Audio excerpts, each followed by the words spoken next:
about Islam? I know that you believe that Isa is the Messiah. Yeah, we believe. Born of a virgin. Yeah, good. So far, so good. He's a prophet. Yes, and we don't worship him, right? You don't Ah, worship. that's good. You worship Muhammad. Nope. Sure. Yes, 100%. We worship none but one Allah. The one that inspired Isa, the one that Jesus put his forehead on the ground and prayed to, that one God, that's the one we worship. What about you?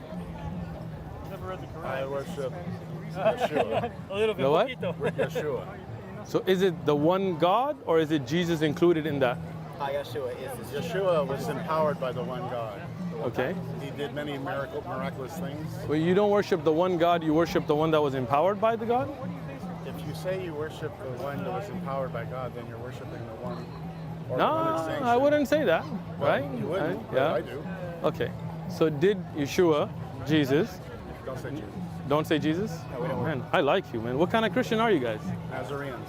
Azareans.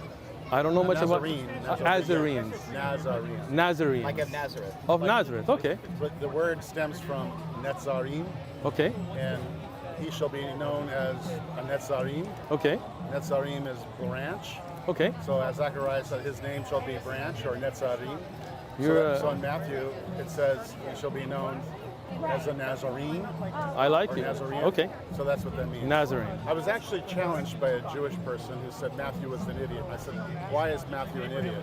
He says, because he made false prophecies. He says, if you read the scripture where it says he shall be known as a Nazarene, where in the Hebrew scriptures is that? Right. And I didn't know. So I researched, and I found it in Zechariah. And Nice. he shall be known, and I found out the meaning of Nazarene or Nazarene. Great. So let me ask you. So the Christians that call Yeshua Jesus, why did they do that? Through ignorance. Ignorance. If Okay. you read a 1611 English version of the Bible, it doesn't say Jesus, it says Isis. Okay. Like Isa. If you go further into like maybe the Greek language where that came from, I like it. Isus. Okay. Isus is a transliteration of Yeshua, the Aramaic form of Okay. Joshua. So all these Christians like Mr. Wood and Sam and all these guys and that go around talking about Jesus, they're ignorant. Yes. Okay, good, man. I like you. You're educating me. I appreciate that. Thank you. That's the paper. What is this? It's a paper. Okay. I realize it's a paper. What's it about? You're a smart guy there. You're real smart. I got to line you somehow. So this is on the name. So in Acts 4:12, when the name was revealed, or it was given to the Apostle Peter and John, they're in front of the Sanhedrin. They said there's only one name by which we must be saved, that's given under heaven. The name was Yahshua. When Moses was on the mountain and he asked God, what should we name, or what should I tell the people of Egypt? And he said, I am who I am, which is in Hebrew is actually Hayah, Asher, Hayah, or Yod Hey Wad Hey, which is the tetragrammaton. So, I mean, first thing, I really appreciate the knowledge. Like, I like to learn, right? So you believe that the Bible is the Word of God? Yes. No mistakes, no contradictions? No, there are mistakes, there are contradictions. There are things that man, Okay. the For traditions example, of man. Okay, if so you that's read- good to know. When you find that the apostles were doing one thing and the word was saying to do another, Interesting. that's a contradiction. So you believe there are contradictions and mistakes in the Bible? Yes. But let's He add just said this. yes. Hold So on, yes. okay. So, like for example, Matthew 28:19, where it Okay. says, "Go and baptize in the name of the Father, the Son, and the Holy Ghost." Okay. Not. No, he never said that. He never said that. So that's a lie. You look at a book. It's called. It's written by Eusebius. Okay. He writes. Eusebius, yeah, He the writes. earlier. Yeah. Yeah, the liar. Writes the actual. Huh? He was known as a liar, right? He said No. Eusebius. He was a historian. Yeah, He actually- I know Eusebius, and he said he would fabricate for spreading his religion and things. He was, if you look him up in his biography, he's known as a fabricator, right? Eusebius. No? Okay. We'll look him up. But go ahead. So what did he say? He was a bishop. So Yeah, I know. couldn't be- I know who he is. You Yeah. can't be a fabricator. If you're a You bishop. can be, but that's okay. But I mean, Catholics, Not among the people. Not among the people. the Catholics that had bishops, that many of them lied, right? Okay. So you can be a bishop and be a liar, right? You can be an imam and be a murderer. Oh, I agree. So, but he was a liar, and you saying he was a bishop, so he can't be. I've studied Eusebius. I don't know of any lies. If you do, you can share them with me. But I don't know of any lies. Okay, but go ahead, say what he was saying. Anyway, the point is that during 325 AD, when they were having the Council of Nicaea, he actually wrote down Matthew 28:19. What he actually said. He says, "Go and make disciples in my name." Nothing about baptizing in the name of the Father or the Son or the Holy Ghost. So the Bible, as we have it also, today. First John 5:7. It's an interpolation. What that means is it wasn't originally in the scriptures. So there's like two main pillars of the Trinity. Okay. The two main pillars are Matthew 28:19 and 1 John 5:7. Okay. 1 John 5:7 is a known interpolation. I'm with you. So the Trinity is false. Yes. All right, man. You guys are close to us. All right, keep going. Keep going. So do we. Excellent. So go ahead. So you're saying the Trinity was a false doctrine that was introduced into Christianity, and this Bible today has contradictions and fake verses that were put in. Wa alaikum assalam, right? It does have interpolations. Very few, but it has them. And it has numeric contradictions. Numeric? Yeah. You mean like 1,000 here, but really it's only 100 there? Is that what you mean? Clear numeric contradictions, like 8 and 18 and 22 and 42. That may be. Maybe. So you base your faith on a book that you know has clear contradictions and additions and fabrications. The reason why is because the reason why I was able to point out to you the interpolations. Sure. Is because I look for continuity.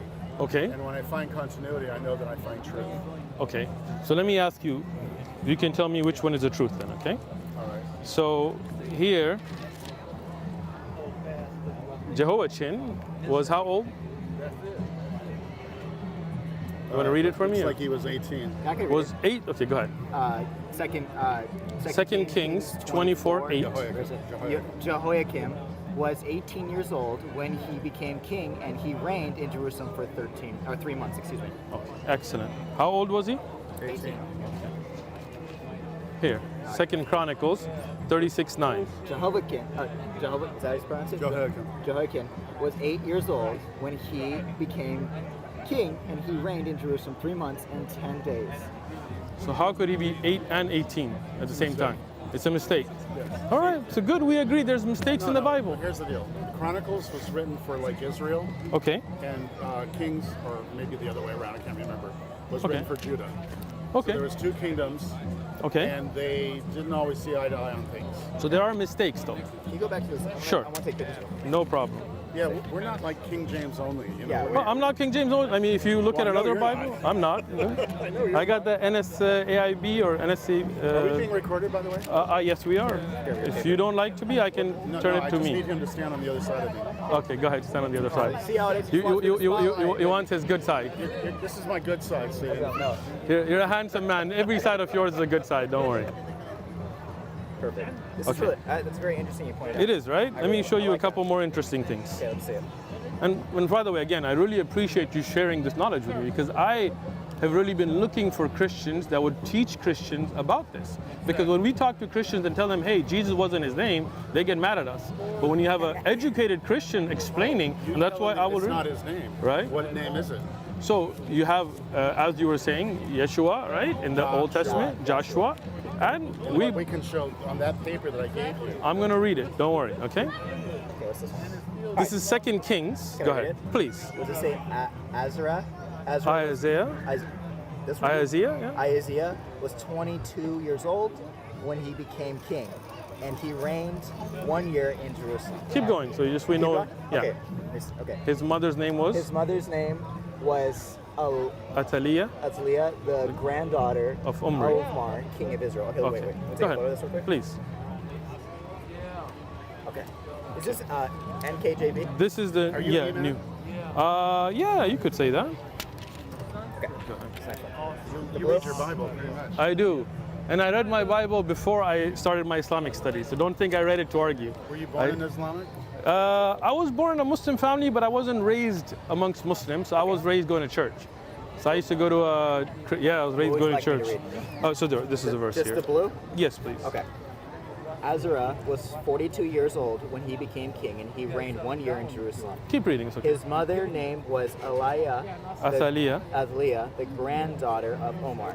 See, Umri, yeah? I'm So sorry. now, it's okay, perfect. So now you have 22 and 42. Which one was it? So we have numbers That are not clearly contradictory, yeah? counted. Yes. Yeah, so there are mistakes, right? So granted. It's a very important point to note here. These are not average Christians. These are well-read Bible thumpers, people who are out there preaching. They were at the pier that day with their own table. They're walking around, giving out pamphlets, preaching. I looked up their information. They have their own church. They have their own study circles for the Bible. And they know that there are mistakes in the Bible, that there are clear contradictions in the Bible. There are things that have been changed in the Bible. They admit to it. And we hope that this will be a means for average Christians to know that they're being fooled by their pastors, by their preachers, by these charlatans who try to preach to them something that they know has been corrupted. We're going to continue the da'wah for them, and we want everybody to make dua that Allah guides them to Islam, the religion of truth, to the Quran, the book with no contradictions, with no mistakes, Kalam Allah, the words of Allah,